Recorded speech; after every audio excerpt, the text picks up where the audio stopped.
ਦੁਨੀਆ ਭਰ ਵਿੱਚ ਵਸਦੇ ਸੰਗੀਤ ਪ੍ਰੇਮੀ ਅਤੇ ਸੰਗੀਤ ਦੇ ਵਿਦਿਆਰਥੀਆਂ ਨੂੰ ਬਲਵਿੰਦਰ ਸਿੰਘ ਢਾਲੀਵਾਲ ਵੱਲੋਂ ਪਿਆਰ ਭਰੀ ਸਤਿ ਸ੍ਰੀ ਅਕਾਲ, ਆਦਾਬ, ਨਮਸਕਾਰ।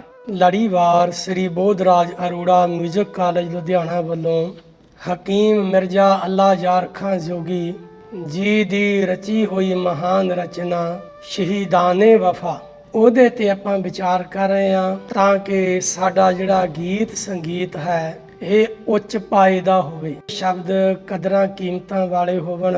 ਇਸ ਲਈ ਜ਼ਰੂਰੀ ਹੈ ਕਿ ਜਿਨ੍ਹਾਂ ਨੇ ਗੀਤਾਂ ਦੀ ਕਵਿਤਾ ਦੀ ਸਿਰਜਣਾ ਕਰਨੀ ਹੈ ਉਹ ਫਿਰ ਆਪਣੇ ਤੋਂ ਜਿਹੜੇ ਵਡੇਰੇ ਹਨ ਉਹਨਾਂ ਦੀਆਂ ਰਚਨਾਵਾਂ ਨੂੰ ਜ਼ਰੂਰ ਪੜ੍ਹਨ, ਸੁਣਨ, ਵਿਚਾਰਨ ਤੇ ਗਾਵਣ।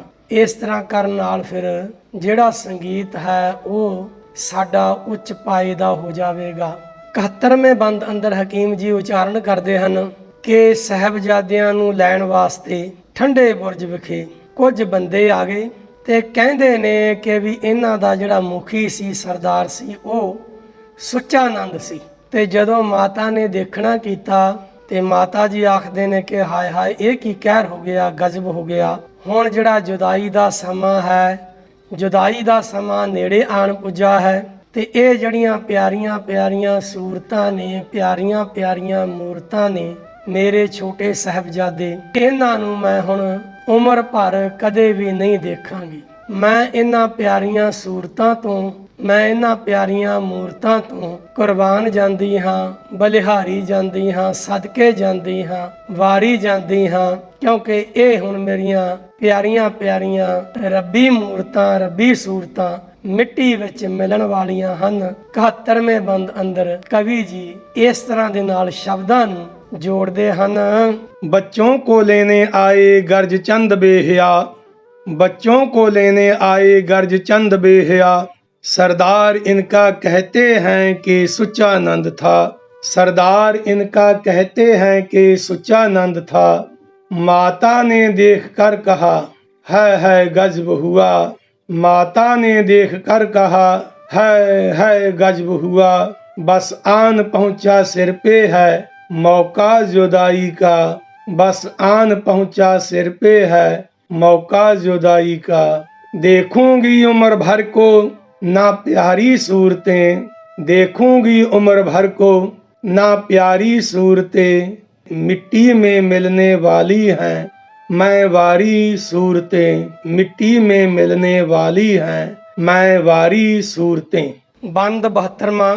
ਜਦੋਂ ਪਤਾ ਲੱਗ ਗਿਆ ਮਾਤਾ ਜੀ ਨੂੰ ਕਿ ਹੁਣ ਵਿਛੋੜਾ ਪੈਣਾ ਹੈ, ਦਾਦੀ ਮਾਂ ਜੀ ਆਖਦੇ ਨੇ ਕਿ ਮੇਰੇ ਪੋਤਰਿਓ, ਮੇਰੇ ਪੁੱਤਰੋ, ਆਓ ਮੈਂ ਤੁਹਾਨੂੰ ਜਾਣ ਤੋਂ ਪਹਿਲਾਂ ਆਪਣੇ ਗਲ ਨਾਲ ਲਗਾ ਕੇ, ਆਪਣੇ ਸੀਨੇ ਨਾਲ ਲਗਾ ਕੇ, ਆਪਣੇ ਸੀਨੇ ਨੂੰ ਸ਼ਾਂਤ ਕਰ ਲਵਾਂ। ਤੁਹਾਡੇ ਕੇਸਾਂ ਨੂੰ ਮੈਂ ਕੰਘੀ ਕਰਾਂ ਤੇ ਤੁਹਾਡੇ ਜਿਹੜੇ ਮੂੰਹ ਨੇ ਇਹ ਮੈਂ ਚੰਗੀ ਤਰ੍ਹਾਂ ਧੋ ਲਵਾਂ ਤੇ ਤੁਹਾਡੇ ਜਿਹੜੇ ਪਿਆਰੇ ਪਿਆਰੇ ਨੰਨੇ ਮੁੰਨੇ ਸਿਰ ਨੇ ਤੇ ਮੈਂ ਇਹਨਾਂ ਦੇ ਉੱਤੇ ਦਸਤਾਰ ਸਜਾ ਕੇ ਫਿਰ ਕਲਗੀ ਸਜਾ ਦੇਵਾਂ। ਤੇ ਮੇਰੀ ਇਹ ਖਾਹਿਸ਼ ਹੈ ਕਿ ਮੈਂ ਆਪਣੇ ਪੋਤਰਿਆਂ ਦੇ ਸ਼ਹੀਦ ਹੋਣ ਤੋਂ ਪਹਿਲਾਂ ਇਹਨਾਂ ਨੂੰ ਇੱਕ ਵਾਰੀ ਲਾੜਾ ਬਣਾ ਲਵਾਂ, ਦੁੱਲਾ ਬਣਾ ਲਵਾਂ, ਵਿਆਂਦੜ ਬਣਾ ਲਵਾਂ। ਕਿ ਮਾਤਾ ਜੀ ਨੇ ਅੱਖੀਆਂ ਭਰ ਭਰ ਕੇ ਸਾਹਿਬਜ਼ਾਦਿਆਂ ਨੂੰ ਫਿਰ ਸਜਾ ਦਿੱਤਾ ਹੈ। ਤੀਰ ਕਮਾਨ ਇਹਨਾਂ ਦੇ ਮੋਢੇ ਉੱਤੇ ਟੰਗ ਦਿੱਤੇ ਨੇ, ਹੱਥ ਵਿੱਚ ਇਹਨਾਂ ਦੇ ਤੇਗ ਫੜਾ ਦਿੱਤੀ ਹੈ। ਕਵੀ ਆਖਦਾ ਹੈ ਇਸ ਤਰ੍ਹਾਂ ਦੇ ਨਾਲ ਜਦੋਂ ਪੂਰਾ ਸ਼ਿੰਗਾਰ ਸਾਹਿਬਜ਼ਾਦਿਆਂ ਦਾ ਮਾਤਾ ਜੀ ਨੇ ਕਰ ਦਿੱਤਾ ਤੇ ਸਾਹਿਬਜ਼ਾਦੇ ਪੂਰੇ ਤਿਆਰ ਹੋਏ ਲਾੜੇ ਵਾਂਗੂ ਫੱਬਣ ਲੱਗ ਪਏ ਹਨ। जाने से पहले आओ गले से लगा तो लूं, जाने से पहले आओ गले से लगा तो लूं, केसों को कंघी करूं मुंह धुला तो लूं, केसों को कंघी करूं मुंह धुला तो लूं, प्यारे सिरों पे नन्ही सी कलगी सजा तो लूं, प्यारे सिरों पे नन्ही सी कलगी सजा तो लूं, मरने से पहले तुमको मैं दुल्हा बना तो लूं, मरने से पहले तुमको मैं दुल्हा बना तो लूं। रो रो के माता गुजरी ने आरास्ता किया, रो रो के माता गुजरी ने आरास्ता किया, तीरों कमान से तेग से पैरास्ता किया, तीरों कमान से तेग से पैरास्ता किया। बंद 73वां। ਮਾਤਾ ਜੀ ਆਪਣੇ ਗਮ ਨੂੰ ਇਸ ਤਰ੍ਹਾਂ ਦੇ ਨਾਲ ਬਿਆਨ ਕਰਦੇ ਨੇ ਕਿ ਮੈਂ ਪਹਿਲਾਂ ਆਪਣੇ ਪੁੱਤਰ ਤੋਂ ਵਿਛੜੀ ਤੇ ਹੁਣ ਆਪਣੇ ਪੋਤਰਿਆਂ ਤੋਂ ਵਿਛੜ ਰਹੀ ਹਾਂ। ਮੈਨੂੰ ਇੰਜ ਲੱਗਦਾ ਕਿ ਮੇਰੀ ਜਿਹੜੀ ਕਿਸਮਤ ਹੈ, ਜਿਹੜੇ ਮੇਰੇ ਨਸੀਬ ਹਨ, ਇਹ ਵਿਗੜੇ ਹੋਏ ਨੇ ਤੇ ਅੱਜ ਤੇ ਕੁਝ ਇੰਜ ਲੱਗ ਰਿਹਾ ਕਿ ਇਹ ਕੁਝ ਮੇਰੇ ਨਸੀਬ ਜ਼ਿਆਦਾ ਹੀ ਵਿਗੜ ਗਏ। ਤੁਸੀਂ ਨਿਰਦਈ ਲੋਕਾਂ ਦੇ, ਜ਼ਾਲਮ ਲੋਕਾਂ ਦੇ ਹੱਥਾਂ ਵਿੱਚ ਆ ਗਏ ਹੋ।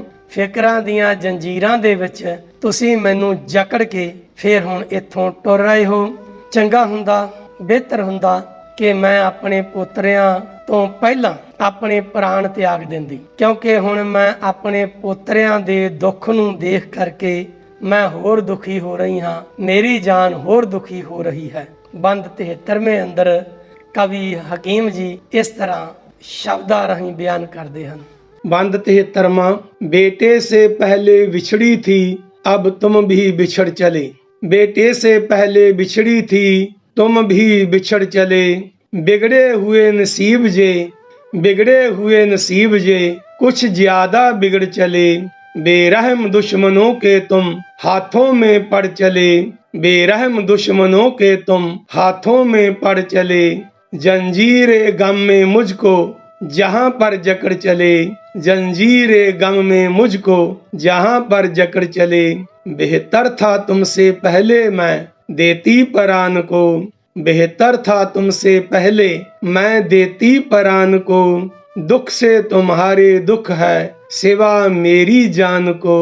दुख से तुम्हारे दुख है सिवा ਮੇਰੀ ਜਾਨ ਕੋ। ਬੰਦ 74ਵਾਂ। ਇਸ ਤਰ੍ਹਾਂ ਦੇ ਨਾਲ ਮਾਤਾ ਕਹਿ ਕੇ ਬੋਲ ਕੇ ਜਾਰੋ ਜਾਰ ਨੈਣਾ ਵਿੱਚੋਂ ਹੰਝੂ ਬਹਾਰੇ ਸਨ ਤੇ ਜੋਰਾਵਰ ਸਿੰਘ ਜੀ ਅਤੇ ਫਤਿਹ ਸਿੰਘ ਜੀ ਦੋਨੋਂ ਸਾਹਿਬਜ਼ਾਦਿਆਂ ਤੋਂ ਕੁਰਬਾਨ ਜਾਂਦੇ ਸਨ, ਨਿਸਾਰ ਹੋ ਰਹੇ ਸਨ। ਇਸੇ ਹੀ ਫਿਕਰ ਅਤੇ ਦੁੱਖ ਦੇ ਨਾਲ, ਗਮ ਦੇ ਨਾਲ ਦਾਦੀ ਮਾਤਾ ਜੀ ਬੇਚੈਨ ਹੋ ਗਏ ਤੇ ਉਹ ਬੇਸੁੱਧ ਹੋ ਕਰਕੇ ਗਮ ਦੇ ਨਾਲ ਗਿਰਨ ਹੀ ਲੱਗੇ ਸਨ ਕਿ ਸਾਹਿਬਜ਼ਾਦਿਆਂ ਨੇ ਬੜੀ ਮੁਸ਼ਕਲ ਦੇ ਨਾਲ ਉਹਨਾਂ ਨੂੰ ਸੰਭਾਲਿਆ ਤੇ ਫਿਰ ਉਹਨਾਂ ਨੂੰ ਢਾਰਸ ਬੰਧਾਈ ਤੇ ਨਾਲ ਉਹਨਾਂ ਨੂੰ ਦਿਲਾਸਾ ਦਿੱਤਾ। ਇਸ ਘਟਨਾ ਨੂੰ ਕਵੀ ਜੀ ਇੰਜ ਸ਼ਬਦਾਂ ਦੇ ਨਾਲ ਬਿਆਨ ਕਰਦੇ ਹਨ। कह कह के रोती जाती थी जारो जार मात। कह कह के रोती जाती थी जारो जार मात। जोरावर और फतेह पे होती निसार मात। जोरावर और फतेह पे होती निसार मात। इस दर्जा रंजो गम से हुई बेकरार मात। इस दर्जा रंजो गम से हुई बेकरार मात। गश खा के गिरने वाली थी बेइख्तियार मात। गश खा के गिरने वाली थी बेइख्तियार मात। शहजादगा ने बरगे संभाला हजूर को। शहजादगा ने बरगे संभाला हजूर को। ढारस बंधाई कह के दिले ना सबूर को। ढारस बंधाई कह के दिले ना सबूर को। ਬੰਦ 75ਵਾਂ। ਆਖਣ ਲੱਗੇ ਨੇ ਕਿ ਦਾਦੀ ਮਾਂ ਜੀ ਇਹ ਬੜਾ ਪਵਿੱਤਰ ਕੰਮ ਹੈ ਜਿਹੜੇ ਕੰਮ ਦੇ ਉੱਤੇ ਅਸੀਂ ਟੁਰੇ ਹਾਂ, ਜਿਸ ਕੰਮ ਦੇ ਉੱਤੇ ਸਾਡੀ ਅਕਾਲ ਪੁਰਖ ਨੇ ਡਿਊਟੀ ਲਾਈ ਹੈ। ਇਹ ਬੜਾ ਪਵਿੱਤਰ ਕਾਰਜ ਹੈ ਤੇ ਇਸ ਕਰਕੇ ਤੁਸੀਂ ਨਿਢਾਲ ਨਾ ਹੋਵੋ। ਪੰਥ ਨੂੰ ਕੁਰਬਾਨੀਆਂ ਦੀ ਜ਼ਰੂਰਤ ਹੈ। ਜਾਨ ਤੇ ਬੜੀ ਛੋਟੀ ਜੀ ਵਸਤੂ ਹੈ। ਦਾਦੀ ਮਾਂ ਜੀ ਸਾਡਾ ਇਸ ਪਾਸੇ ਵੱਲ ਧਿਆਨ ਨਾ ਦਿਵਾਓ ਕਿ ਜਾਨ ਕੀਮਤੀ ਹੁੰਦੀ ਹੈ। ਜਾਨ ਤਾਂ ਬੜੀ ਹੀ ਮਾਮੂਲੀ ਚੀਜ਼ ਹੈ ਤੇ ਦਾਦੀ ਮਾਂ ਜੀ ਸਾਨੂੰ ਵਾਹਿਗੁਰੂ ਦੇ ਨਾਲੋਂ ਆਪਣੀ ਜਾਨ ਜਿੰਦ ਪਿਆਰੀ ਨਹੀਂ ਹੈ, ਉਹਦੇ ਤੋਂ ਅਸੀਂ ਜਾਨ ਵਾਰ ਦੇਵਾਂਗੇ। ਤੇ ਦਾਦੀ ਮਾਤਾ ਜੀ ਤੁਹਾਡਾ ਜਿਹੜਾ ਇਹ ਰੋਣਾ ਧੋਣਾ ਹੈ, ਜਾਰੋ ਜਾਰੀ ਅੱਖਾਂ ਵਿੱਚੋਂ ਤੁਹਾਡੇ ਪਾਣੀ ਵਗਦਾ ਹੈ, ਇਹ ਸਾਨੂੰ ਚੰਗਾ ਨਹੀਂ ਲੱਗਦਾ ਕਿ ਸਾਡੀ ਦਾਦੀ ਮਾਂ ਰੋਵੇ। ਬੰਦ 75 ਅੰਦਰ ਇਸ ਤਰ੍ਹਾਂ ਦਾ ਜਿਹੜਾ ਕਥਾਨਕ ਹੈ, ਬਾਤਚੀਤ ਹੈ, ਉਹਨੂੰ ਕਵੀ ਜੀ ਬਿਆਨ ਕਰਦੇ ਹਨ। ਬੰਦ 75ਵਾਂ। फरमाए दस्त बस्त बहु दोनों गुरु के लाल। फरमाए दस्त बस्त बहु दोनों गुरु के लाल। जी क्यों मुकद्दसा का है अपने लिए निढाल। जी क्यों मुकद्दसा का है अपने लिए निढाल। कुर्बानियों की पंथ को हाजत भी हो कमाल। कुर्बानियों की पंथ को हाजत भी हो कमाल। जान सी हकीर चीज का फिर हमको हो ख्याल। जान सी हकीर चीज का फिर हमको हो ख्याल। वाहिगुरु से जान प्यारी नहीं हमें वाहिगुरु से जान प्यारी नहीं हमें, भाती जह आहो जारी तुम्हारी नहीं हमें, भाती जह आहो जारी तुम्हारी नहीं हमें। ਬੰਦ 76ਵਾਂ।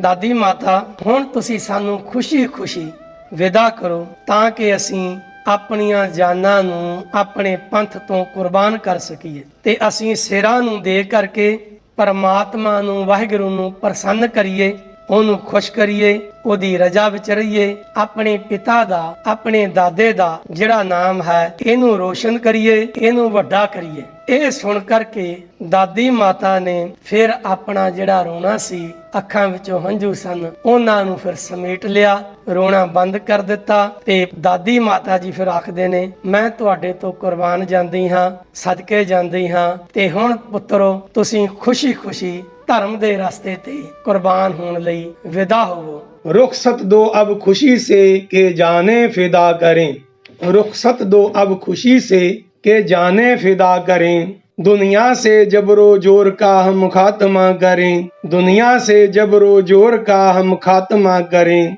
हासिल सिरों को दे के खुदा की रजा करें, हासिल सिरों को दे के खुदा की रजा करें, नाम अपने बाप दादे का मरकर सेवा करें, नाम अपने बाप दादे का मरकर सेवा करें, गिरिया को जब्त करके बहुत आली शान ने, गिरिया को जब्त करके बहुत आली शान ने, वारी गई लो जाओ कहा दादी जान ने, वारी गई लो जाओ कहा दादी जान ने।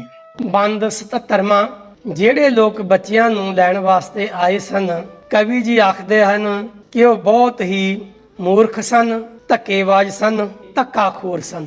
ਇੰਜ ਲੱਗਦਾ ਸੀ ਜਿਵੇਂ ਉਹਨਾਂ ਨੇ ਮਨੁੱਖਾ ਜਨਮ ਤਾਂ ਧਾਰਨ ਕਰ ਲਿਆ, ਮਨੁੱਖਾ ਸਰੀਰ ਧਾਰਨ ਕਰਿਆ ਹੋਵੇ, ਪਰੰਤੂ ਉਹਨਾਂ ਵਿੱਚ ਕੋਈ ਮਨੁੱਖਾਂ ਵਾਲੇ ਗੁਣ ਨਹੀਂ ਸਨ। ਉਹਨਾਂ ਦਾ ਜੀਵਨ ਇੰਜ ਲੱਗਦਾ ਸੀ ਜਿਵੇਂ ਬੇਅਰਥ ਹੈ, ਬੇਕਾਰ ਹੈ।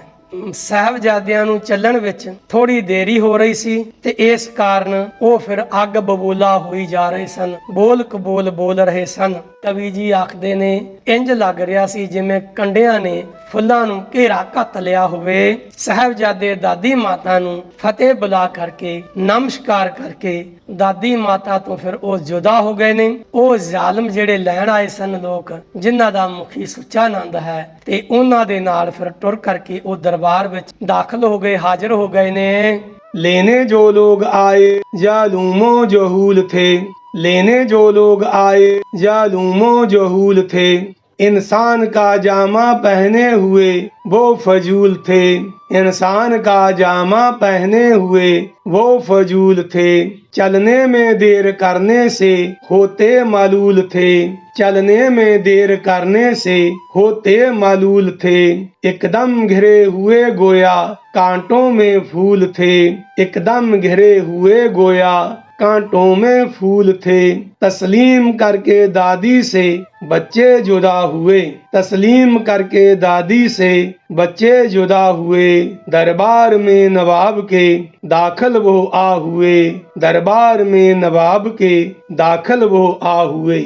ਬੰਦ 78ਵਾਂ। ਜਦੋਂ ਸੂਬੇ ਦੀ ਕਚਹਿਰੀ ਵਿੱਚ ਛੋਟੇ ਸਾਹਿਬਜ਼ਾਦੇ ਹਾਜ਼ਰ ਹੋਏ ਨੇ ਤੇ ਕਵੀ ਆਖਦਾ ਹੈ, ਇਹਨਾਂ ਪਿਆਰੀਆਂ ਪਿਆਰੀਆਂ ਮੂਰਤਾਂ ਵਿੱਚੋਂ, ਸੂਰਤਾਂ ਵਿੱਚੋਂ ਜਿਹੜੀ ਬਹਾਦਰੀ ਹੈ ਉਹ ਡੁੱਲ ਡੁੱਲ ਪੈ ਰਹੀ ਹੈ। ਜਿਹੜੀਆਂ ਨੰਨੀਆਂ ਨੰਨੀਆਂ ਨਿੱਕੀਆਂ ਨਿੱਕੀਆਂ ਜਿੰਦਾਂ ਨੇ, ਇਹਨਾਂ ਦੇ ਵਿੱਚੋਂ ਜਿਹੜੀ ਦਲੇਰੀ ਹੈ ਉਹ ਬਰਸ ਰਹੀ ਸੀ। ਪਰੰਤੂ ਕਹਿੰਦਾ ਜਿਹੜੇ ਨਵਾਬ ਹੈ ਵਜੀਦ ਖਾਨ, ਇਹਦੇ ਮੁਖ ਦੇ ਉੱਤੇ ਨਿਰਭਾਗਤਾ, ਉਦਾਸੀ ਛਾਈ ਹੋਈ ਆ। ਤੇ ਜਿਹੜੇ ਪਹਾੜੀ ਰਾਜੇ ਨਾਲ ਬੈਠੇ ਨੇ, ਹੋਰ ਆਲੇ ਦਾਲੇ ਦੇ ਰਿਆਸਤਾਂ ਦੇ ਨਵਾਬ ਰਾਜੇ ਬੈਠੇ ਨੇ, ਉਹਨਾਂ ਦੇ ਮੂੰਹ ਤੇ ਲਾਹਣਤਾਂ ਡਿੱਗ ਡਿੱਗ ਪੈ ਰਹੀਆਂ ਹਨ। ਬੱਚਿਆਂ ਦਾ, ਸਾਹਿਬਜ਼ਾਦਿਆਂ ਦਾ ਜਿਹੜਾ ਰੂਪ ਸੀ, ਉਹ ਹਰ ਵਿਅਕਤੀ ਦੇ ਉੱਤੇ, ਜਿਹੜਾ ਵੀ ਦਰਬਾਰ ਵਿੱਚ ਬੈਠਾ ਸੀ, ਖਲੋਤਾ ਸੀ, ਉਹਦੇ ਉੱਤੇ ਛਾਇਆ ਹੋਇਆ ਸੀ। ਉਹਨਾਂ ਦਾ ਰੋਬਦਾਰ ਜਿਹੜਾ ਚਿਹਰਾ ਸੀ, ਰੋਬਦਾਰ ਉਹਨਾਂ ਦੀ ਬਾਤਚੀਤ ਸੀ, ਉਹ ਛਾਈ ਹੋਈ ਸੀ ਕਿ ਅਮੀਰ ਕੀ, ਵਜ਼ੀਰ ਕੀ, ਸਾਰੇ ਹੀ ਉਹਨਾਂ ਦੇ ਜਵਾਬ ਸੁਣ ਕਰਕੇ ਫਿਰ ਕੰਬਣ ਲੱਗ ਪਏ ਸੀ। ਉਹਨਾਂ ਨੂੰ ਕਾਂਬਾ ਛੜਿਆ ਹੋਇਆ ਸੀ। ਕਵੀ ਮਿਰਜ਼ਾ ਹਕੀਮ ਅੱਲਾ ਯਾਰ ਖਾਂ ਜੋਗੀ ਇਸ 78ਵੇਂ ਬੰਦ ਅੰਦਰ ਇੰਜ ਕਥਨ ਕਰਦੇ ਹਨ।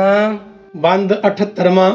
थी प्यारी सूरतों से सुजात बरस रही, थी प्यारी सूरतों से सुजात बरस रही, नन्ही सी मूरतों से थी जुर्रत बरस रही नन्ही सी मूरतों से थी, जुर्रत बरस रही रुख पर नवाब के भी थी, सकावत बरस रही रुख पर नवाब के भी थी, सकावत बरस रही राजों के मुंह पे साफ थी, लानत बरस रही राजों के मुंह पे साफ थी, लानत बरस रही। बच्चों का रोब था छा गया हर एक मसीर पर, बच्चों का रोब था छा गया हर एक मसीर पर, लर्जा सा पड़ गया था अमीरो वजीर पर, लर्जा सा पड़ गया था अमीरो वजीर पर। ਕਿ ਜਦੋਂ ਫੈਸਲਾ ਹੋਣ ਲੱਗਿਆ ਹੈ, ਨਾਜ਼ਮ ਦੀ ਕਹਿੰਦੇ ਗੱਲ-ਗੱਲ ਦੇ ਉੱਤੇ ਜਿਹੜੀ ਜ਼ੁਬਾਨ ਹੈ ਇਹ ਰੁਕ ਰਹੀ ਹੈ, ਕਿਉਂਕਿ ਨਾਜ਼ਮ ਨੂੰ ਵੀ ਪਤਾ ਹੈ ਕਿ ਜਿਹੜਾ ਫੈਸਲਾ ਮੈਂ ਦੇਣਾ ਹੈ ਉਹ ਫੈਸਲਾ ਇਸਲਾਮਿਕ ਸ਼ਰੀਅਤ ਦੇ ਮੁਤਾਬਕ ਠੀਕ ਨਹੀਂ। ਉਹਦੀ ਜਿਹੜੀ ਜ਼ੁਬਾਨ ਹੈ ਉਹ ਰੁਕ ਰਹੀ ਹੈ ਤੇ ਉਹ ਆਪਣੇ ਆਪ ਨੂੰ ਸੰਭਾਲ ਕਰਕੇ ਫਿਰ ਕਹਿਣ ਲੱਗਿਆ ਹੈ ਕਿ ਇਹ ਬੱਚਿਓ, ਤੁਸੀਂ ਮੌਤ ਚਾਹੁੰਦੇ ਹੋ ਜਾਂ ਸ਼ਰਨ ਪਨਾਹ ਮੰਗਦੇ ਹੋ, ਦੋਹਾਂ ਵਿੱਚੋਂ ਮੈਨੂੰ ਇੱਕ ਗੱਲ ਜਿਹੜੀ ਹੈ ਉਹ ਉੱਚੇ ਪਰਿਵਾਰ ਵਾਲੇ, ਉੱਚੇ ਖਾਨਦਾਨ ਵਾਲੇ ਤੁਸੀਂ ਬੱਚਿਓ ਮੈਨੂੰ ਸੱਚਮੁੱਚ ਸੱਚੀ ਦੱਸਣਾ ਕਰੋ, ਸਾਫ਼ ਦੱਸੋ ਮੈਨੂੰ। ਤੁਸੀਂ ਇਸ ਵੇਲੇ ਜੇ ਦੀਨ ਨੂੰ ਕਬੂਲ ਕਰ ਲੈਂਦੇ ਹੋ, ਹਿੰਦੁਸਤਾਨ ਦੇ ਬਾਦਸ਼ਾਹ ਦੇ ਦੀਨ ਨੂੰ ਤੁਸੀਂ ਕਬੂਲ ਕਰ ਲੈਂਦੇ ਹੋ, ਤਾਂ ਫਿਰ ਮੈਂ ਜਿਹੜੀ ਇਹ ਜ਼ਮੀਨ ਹੈ ਤੁਹਾਡੀ ਇਹਨੂੰ ਅਸਮਾਨ ਬਣਾ ਦਿਆਂਗਾ, ਤੁਹਾਨੂੰ ਬੁਲੰਦੀਆਂ ਤੱਕ ਪਹੁੰਚਾ ਦੇਵਾਂਗਾ। ਜ਼ਮੀਨ ਤੋਂ ਲੈ ਕਰਕੇ ਅਸਮਾਨ ਤੱਕ ਤੁਹਾਡਾ ਕਬਜ਼ਾ ਹੋਵੇਗਾ ਜੇ ਤੁਸੀਂ ਹੁਣ ਵੀ ਇਸਲਾਮ ਨੂੰ ਕਬੂਲ ਕਰ ਲਵੋ। बंद 79वां। नाजम की बात बात पे रुकने लगी जुबान, नाजम की बात बात पे रुकने लगी जुबान, खुद को संभाल करके वो कहने लगा कि हाँ, खुद को संभाल करके वो कहने लगा कि हाँ, चाहत हो मौत के या तुम्हें चाहिए अमां, चाहत हो मौत के या तुम्हें चाहिए अमां, बतलाओ साफ अब ऐ आली खानदान, बतलाओ साफ अब ऐ आली खानदान, इस दम करो कबूल अगर शाह के दीन को, इस दम करो कबूल अगर शाह के दीन को, फिर आसमां बना दूं तुम्हारी जमीन को, मैं फिर आसमां बना दूं तुम्हारी जमीन को। ਨਾਜ਼ਮ ਦੀਆਂ ਇਹਨਾਂ ਗੱਲਾਂ ਨੂੰ ਸੁਣ ਕਰਕੇ ਸਾਹਿਬਜ਼ਾਦੇ ਸਤਿਗੁਰੂ ਦੇ ਲਾਡਲਿਆਂ ਨੇ ਰੋਬ ਦੇ ਨਾਲ ਫਿਰ ਜਿਹੜਾ ਜਵਾਬ ਦਿੱਤਾ ਉਹਨੂੰ ਕਵੀ ਬਿਆਨ ਕਰਦਾ ਹੈ। ਐ ਨਵਾਬ, ਤੈਨੂੰ ਸ਼ਰਮ ਨਹੀਂ ਆਉਂਦੀ ਜਰਾ ਵੀ? ਤੂੰ ਦੁਨੀਆ ਦੇ ਪਿੱਛੇ ਲੱਗ ਕੇ ਦੀਨ ਨੂੰ, ਇਸਲਾਮ ਨੂੰ ਕਿਉਂ ਖਰਾਬ ਕਰ ਰਿਹਾ ਹੈ, ਕਿਉਂ ਬਦਨਾਮ ਕਰ ਰਿਹਾ ਹੈ? ਜੋ ਇਸਲਾਮਿਕ ਧਾਰਮਿਕ ਕਿਤਾਬਾਂ ਹਨ ਉਹਨਾਂ ਦੇ ਅੰਦਰ ਕਿੱਥੇ ਲਿਖਿਆ ਹੋਇਆ ਕਿ ਵੀ ਜ਼ੁਲਮ ਕਰਨਾ ਜਾਇਜ਼ ਹੈ? ਕੁਰਾਨ ਅੰਦਰ ਇਹ ਕਿਤੇ ਵੀ ਨਹੀਂ ਲਿਖਿਆ ਹੋਇਆ ਕਿ ਤੁਸੀਂ ਕਿਸੇ ਵੀ ਗੈਰ ਮੁਸਲਿਮ ਨੂੰ ਜ਼ੋਰ ਨਾਲ ਡਰਾ ਕੇ, ਧਮਕਾ ਕੇ, ਤਸੀਹੇ ਦੇ ਕੇ ਫਿਰ ਉਹਨਾਂ ਨੂੰ ਤੁਸੀਂ ਮੁਸਲਮਾਨ ਬਣਾਓ। ਇਸ ਤਰ੍ਹਾਂ ਦਾ ਕੁਰਾਨ ਵਿੱਚ ਕਿਸੇ ਵੀ ਜਗ੍ਹਾ ਤੇ ਲਿਖਿਆ ਨਹੀਂ ਹੋਇਆ। ਸਾਹਿਬਜ਼ਾਦੇ ਆਖਦੇ ਨੇ ਕਿ ਐ ਨਵਾਬ, ਸਾਨੂੰ ਤੇਰੇ ਸ਼ਾਹ ਦੇ, ਸਾਨੂੰ ਤੇਰੇ ਬਾਦਸ਼ਾਹ ਦੇ ਧਰਮ ਵਿੱਚ ਕੋਈ ਨੇਕੀ, ਕੋਈ ਈਮਾਨ ਨਜ਼ਰ ਨਹੀਂ ਆ ਰਿਹਾ, ਕੋਈ अच्छाई सानू नजर नहीं आ रही। बंद 80वां। सतगुर के लाडलों ने दिया रोब से जवाब, सतगुर के लाडलों ने दिया रोब से जवाब, आती नहीं शर्म है जरा तुझको ऐ नवाब, आती नहीं शर्म है जरा तुझको ऐ नवाब, दुनिया के पीछे करता है क्यों दीन को खराब, दुनिया के पीछे करता है क्यों दीन को खराब, किस थां लिखा है जुल्म दिखा तू हमें किताब, किस थां लिखा है जुल्म दिखा तू हमें किताब, तालीम जोर की कहीं कुरान में नहीं, तालीम जोर की कहीं कुरान में नहीं, खूबी तुम्हारे शाह के ईमान में नहीं, खूबी तुम्हारे शाह के ईमान में नहीं। ਸਾਨੂੰ ਪੂਰੀ ਉਮੀਦ ਹੈ ਕਿ ਸੰਗੀਤ ਦੇ ਵਿਦਿਆਰਥੀ, ਗੀਤ ਲਿਖਣ ਵਾਲੇ ਜਿਹੜੇ ਸੱਜਣ ਹਨ ਉਹ ਇਸ ਪਾਠ ਤੋਂ ਲਾਭ ਉਠਾਉਣਗੇ ਤਾਂ ਕਿ ਉਹਨਾਂ ਨੂੰ ਲਿਖਣ ਦਾ ਵੱਲ ਜਿਹੜਾ ਢੰਗ ਤਰੀਕਾ ਹੈ ਇਹ ਸੁਚੱਜਾ ਸੁੰਦਰ ਆ ਜਾਵੇ ਢੰਗ ਤਰੀਕਾ। ਉਹਨਾਂ ਨੂੰ ਜਿਹੜੀਆਂ ਕਹਾਣੀਆਂ ਹੁੰਦੀਆਂ ਨੇ, ਘਟਨਾਵਾਂ ਹੁੰਦੀਆਂ ਨੇ, ਉਹਨਾਂ ਨੂੰ ਤਰਤੀਬਵਾਰ ਸ਼ਬਦਾਂ ਦੇ ਵਿੱਚ ਬੰਨ੍ਹ ਕਰਕੇ ਪਰੋਣ ਦਾ ਢੰਗ ਤਰੀਕਾ ਆ ਜਾਵੇ। ਇਸ ਲਈ ਇਹ ਹਕੀਮ ਮਿਰਜ਼ਾ ਅੱਲਾ ਜਾਰ ਖਾਨ ਜੋਗੀ ਦੱਖਣੀ ਰਹਿਮਾਨੀ ਲਾਹੌਰ ਨਿਵਾਸੀ, ਉਹਨਾਂ ਦੀ ਜਿਹੜੀ ਮਹਾਨ ਰਚਨਾ ਹੈ ਸ਼ਹੀਦਾਨੇ ਵਫਾ, ਉਹਦਾ ਲੜੀਵਾਰ ਪਾਠ ਤੇ ਸੰਖੇਪ ਵਿਖਿਆਨ ਵਿਦਿਆਰਥੀਆਂ ਲਈ ਪੇਸ਼ ਹੈ। ਦੁਨੀਆ ਭਰ ਵਿੱਚ ਵਸਦੇ ਸੰਗੀਤ ਪ੍ਰੇਮੀਆਂ ਨੂੰ ਬਲਵਿੰਦਰ ਸਿੰਘ ਢਾਲੀਵਾਲ ਵੱਲੋਂ ਪਿਆਰ ਭਰੀ ਸਤਿ ਸ੍ਰੀ ਅਕਾਲ, ਆਦਾਬ, ਨਮਸਕਾਰ। ਜਿਉਂਦੇ ਵਸਦੇ ਰਹੋ।